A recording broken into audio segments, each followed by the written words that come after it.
Hi, my name is Bridget Adela and I'm directing Human Nature. I'm Sue Gilroy and I'm playing Carol, who's Jason's mum. I'm Eve Atkinson and I'll be playing Beth. Hi, I'm Carl Blades and I'll be playing Jace. So Human Nature is a great script. Daisy's done a great job and we've had a lot of fun working with it.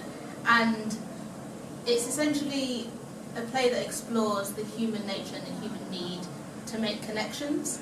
I don't want to say too much, so I think you should just find out on Sunday.